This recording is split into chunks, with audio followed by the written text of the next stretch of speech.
कांग्रेस को प्रधानमंत्री नरेंद्र मोदी का शुक्रगुजार होना चाहिए।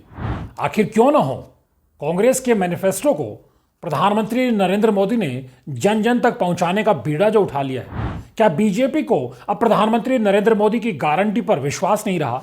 तो क्या 2024 का जो सियासी रण छिड़ा है, इसका दूसरा फेज अब मोदी की गारंटी पर नहीं, हिंदू मुसलमान पर होगा? तो क्या उत्तराखंड की तरह बीजेपी की पहले चरण में दूसरे राज्यों में भी हालत टाइट है? बीजेपी नेतृत्व को इसकी खबर लग चुकी है। दोस्तों नमस्कार, द न्यूज अड्डा के खास चुनावी शो प्योर पॉलिटिक्स विद पवन में आपका स्वागत है। कहां 400 पार का नारा था और कहां पहला चरण बीतते बीतते दूसरे चरण के आने से पहले बदले बदले से मेरे सरकार नजर आते हैं। अगर आपको यकीन नहीं हो रहा तो 3 दिनों में प्रधानमंत्री नरेंद्र मोदी की 3 रैलियों के उनके ये बयान सुनिए। और पहले जब उनकी सरकार थी, उन्होंने कहा था कि देश की संपत्ति पर पहला अधिकार मुसलमानों का है। इसका मतलब ये संपत्ति इकट्ठी करके किसको बांटेंगे? जिनके ज्यादा बच्चे हैं उनको बांटेंगे। मंगलसूत्र, उस पर उन लोगों की नजर है।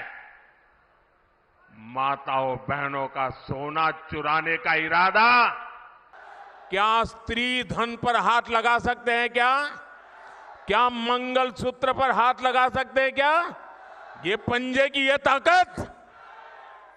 कहां तो मुस्लिम महिलाओं को 3 तलाक और पसमानदा मुसलमानों की तरक्की की बात थी, और अब कहां प्रधानमंत्री नरेंद्र मोदी दूसरे चरण से पहले चुनाव को हिंदू और मुसलमान के बीच की लड़ाई बनाने पर तुल गए हैं। बीजेपी देश की सत्ता पर 10 साल से काबिज होने के बाद 2006 के पूर्व प्रधानमंत्री मनमोहन सिंह के उस बयान को तोड़ मरोड़ कर पेश कर रही है, जिसमें कहीं भी ये नहीं कहा गया था कि देश के संसाधनों पर पहला अधिकार मुसलमानों का है, बल्कि राष्ट्रीय सुरक्षा से जुड़ी उस बैठक में पूर्व प्रधानमंत्री मनमोहन सिंह ये जरूर कह रहे थे कि जिस तरह से भारत में आजादी के इतने वर्षों के बावजूद आदिवासी, दलित, पिछड़े और मुसलमान तरक्की और विकास के उस रास्ते पर नहीं पहुंच पाए हैं, उस नजरिए से विकास में इनकी भागीदारी सुनिश्चित होनी चाहिए। लेकिन अब प्रधानमंत्री नरेंद्र मोदी को सत्ता में 10 साल बीत गए हैं। मनमोहन सिंह की 10 साल की सरकार को बीते भी 10 साल बीत गए।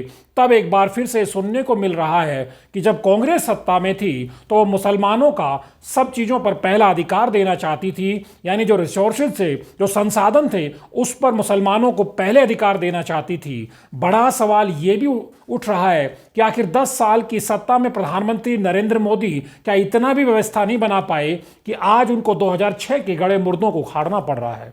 जिस तरह से प्रधानमंत्री नरेंद्र मोदी के नाम पर पूरी कैंपेन को बीजेपी ने डिजाइन किया, आप देहरादून से लेकर दिल्ली या जयपुर या किसी भी देश के हिस्से में चले जाइए, आपको सड़कों के किनारे या चौक चौराहों पर या बाजार में या गली मोहल्लों में प्रधानमंत्री नरेंद्र मोदी के फोटो नजर आएंगे, और उनके फोटो के साथ यही लिखा होगा कि प्रधानमंत्री नरेंद्र मोदी की गारंटी पर तीसरी बार बीजेपी को वोट दीजिए। तो क्या बीजेपी को प्रधानमंत्री नरेंद्र मोदी की गारंटी पर भरोसा नहीं रहा? और अगर भरोसा है तो फिर जिस तरह से हिंदू मुसलमान को लेकर पिछले 3 दिनों से प्रधानमंत्री नरेंद्र मोदी कांग्रेस के मैनिफेस्टो के बहाने हमलावर हैं, वो क्या इशारा करता है?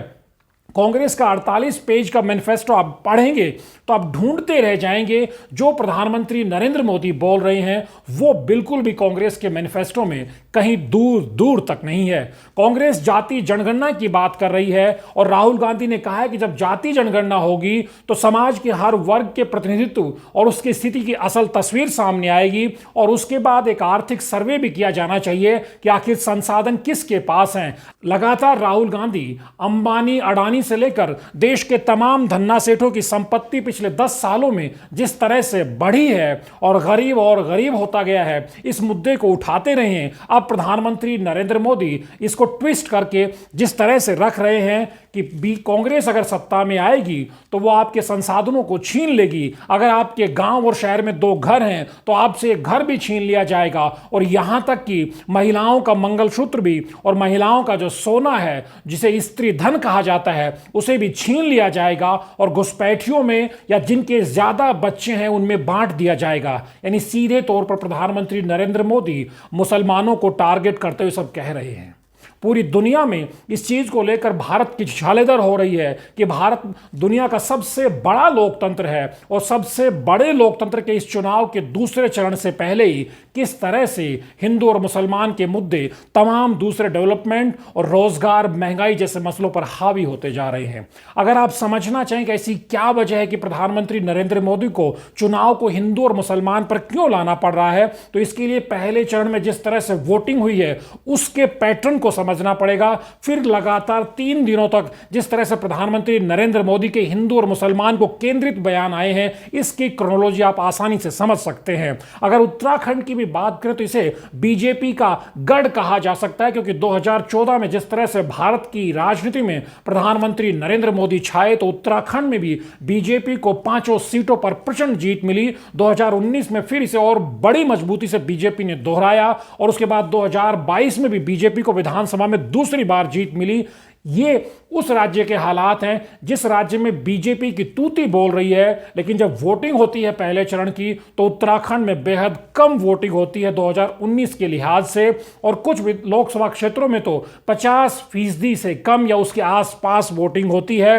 और सबसे बड़ी चिंता बीजेपी की यह रही कि जो बीजेपी के गढ़ थे हरिद्वार और उधम सिंह नगर जैसे जिलों में, उन जिलों में बीजेपी के विधायकों के ताकतवर होने के बावजूद वहां ज्यादा वोट घरों से नहीं निकले। इसी के बाद यह माना जा रहा है कि प्रधानमंत्री नरेंद्र मोदी नागपुर में जिस तरह से रात्रि प्रवास करते हैं उसको भी नए सिरे से देखा जाता है कि आखिर क्या वजह रही कि प्रधानमंत्री नरेंद्र मोदी को संघ के साथ बैठना पड़ता है। और जो पहले चरण की कम वोटिंग के बाद जिस तरह से प्रधानमंत्री नरेंद्र मोदी, गृह मंत्री अमित शाह, पार्टी के अध्यक्ष जेपी नड्डा और दूसरे नेताओं में मंथन हुआ, वो इशारा करता है कि कहीं ना कहीं बीजेपी का जो काडर है, बीजेपी का जो पन्ना प्रमुख है, बीजेपी का जो बूथ लेवल का वर्कर है, वो भी उतना उदासीन बना रहा कि वो जिस तरह से मेहनत करता आया है पिछले चुनावों में बीजेपी की जीत के लिए, वो मेहनत इस बार होती नजर नहीं आ रही। यही वजह है कि बीजेपी ने रणनीति बनाई है कि दूसरे फेज में जहां 42 सीटों पर एनडीए की साख दांव पर है, यानी दूसरे चरण की 42 सीटें एनडीए के पास हैं, उनको जीतना है, उनसे ज्यादा सीटें जीतने का लक्ष्य लेकर के चुनाव को आक्रामक शैली में आगे बढ़ाया जाए। और उसी का परिणाम है कि इसको लीड प्रधानमंत्री नरेंद्र मोदी खुद कर रहे हैं और पिछले 3 दिनों से लगातार वो अपने भाषणों के जरिए चुनाव की धुरी है वो विकास के एजेंडे से आगे खिसका करके अब हिंदू और मुसलमान के केंद्र में ला रहे हैं। यही वजह है कि चुनाव जिस तरह से मुस्लिम लीग, उसके बाद नवरात्रों में मछली, मुसलमान से होते हुए अब एक बार फिर से मंगलसूत्र पर आ गया है और निशाने पर प्रधानमंत्री के सिर्फ मुसलमान है। ये उस बीजेपी का हाल है जो पिछले 2-3 सालों से लगातार कोशिश कर रही थी कि 3 तलाक के बहाने मुस्लिम महिलाएं प्रधानमंत्री नरेंद्र मोदी के पक्ष में वोट करती नजर आ सकती हैं या बड़ी संख्या में वोट कर रही हैं। और दूसरा, बीजेपी लगातार ये पहलकदमी भी कर रही थी कि जो पसमानदा मुसलमान है, वो कमजोर है, दबा कुचला है, उसको आगे लाने की बीजेपी कोशिश करेगी और इस बहाने मुसलमानों के बीच से भी एक बड़ा वोट बैंक बीजेपी की तरफ शिफ्ट होगा।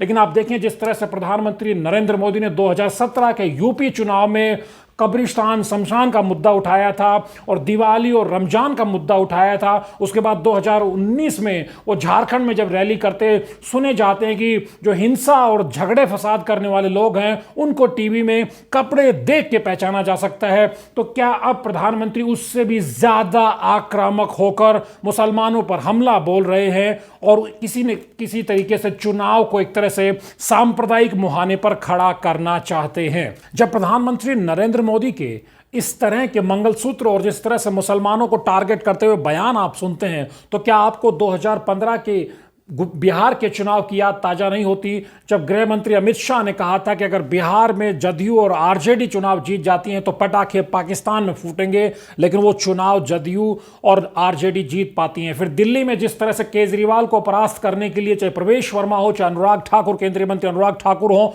और दूसरे नेताओं ने जिस तरह की आक्रामक बयानबाजी, गोली मारो जैसे नारे लगवाए थे लोगों से, उसके बाद क्या हुआ था? वहां भी बीजेपी को शिकस्त खानी पड़ी थी। यही वजह है कि प्रधानमंत्री नरेंद्र मोदी 2014 में देश की सत्ता के शिखर पर इसलिए पहुंच जाते हैं कि वो एक आक्रामक हिंदू छवि के साथ विकास का एजेंडा लेकर आते हैं। 2019 में जिस तरह पुलवामा के बाद के जो राष्ट्रवाद के हालात बने थे वो बीजेपी के पक्ष में वोटर्स को लेकर जाते हैं, लेकिन 2024 जब चुनाव हो रहा है, पहले चरण में बीजेपी ने भी शिद्दत से इस चीज को महसूस किया है कि प्रधानमंत्री नरेंद्र मोदी के नाम पर पिछले 2 चुनाव जैसी अब इस बार कोई लहर नहीं है। ऊपर से बीजेपी के भीतर जिस तरह से तोड़ तोड़कर उत्तराखंड से लेकर महाराष्ट्र तक और तमाम दूसरे राज्यों में विपक्षी दलों के नेताओं को भरा गया है, उससे जो परंपरागत पार्टी का जो काडर है, पदाधिकारी है, नेता है, पन्ना प्रमुख से लेकर बूथ लेवल का जो कार्यकर्ता है, उसमें एक असंतोष और नाराजगी भी है। और बीजेपी और आरएसएस के भीतर की नाराजगी की बातें भी लगातार बाहर आती रही हैं।